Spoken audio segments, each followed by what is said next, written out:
Well, how do we make sense of what happened in Moore, Oklahoma that day in September of 2014?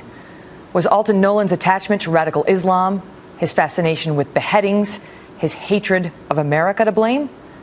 In the last part of our interview, I put that question to his only living victim.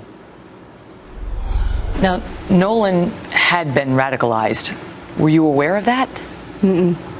So you heard the Arabic phrases. Yes, ma'am. What else had you heard about him and his radicalization?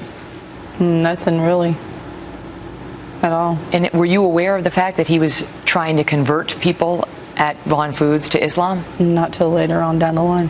You found that out after the fact? Yes, ma'am. The FBI was initially involved, but they concluded that there are no links to terrorism here. They appear to have classified this as workplace violence. Was this an act of terrorism? I don't honestly really know. It's hard to tell, you know. It's just a hard situation to tell if it was or wasn't.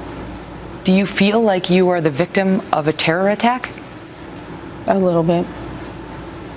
It's just with him being the way he was and being Muslim and everything like that, that's why I think it was a terrorist attack.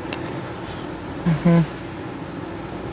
Do you think this man was motivated by radicalism or racism? Racism, to be honest. So do you think this was about a man who didn't like you because you were white, or was it a man who was making a point about radical Islam? I'm not really for sure on that one. That's kind of a hard question to answer. He has now been charged with first-degree murder, and in July there will be a hearing on Nolan's mental competency. Do you believe he's insane? No. You think he's going to... He knew what he was doing. You think he's going to try to get out of this by claiming he was? Yep. Honestly, my honest opinion, yeah. He served time in prison before for drugs, yes, for assaulting a police officer, and some say that's why he did this. He was an angry man. Is that what you believe? Because I didn't know him, and that's the only time I'd ever been around him or seen him was that day. He didn't act angry at first to me, and then at the end, I think he is a very angry person. Is this someone you could forgive? Not right now. Nor has he sought your forgiveness. Right. Prior to all of this, you actually served some time in prison for food stamps and welfare by yes, false ma'am. statement. Then you got out, you got yourself a job. Do you feel like now you have been given a second chance? Yes, I do. To do something with your life? Right. Do you feel that motivation, or are you still... I feel better about myself.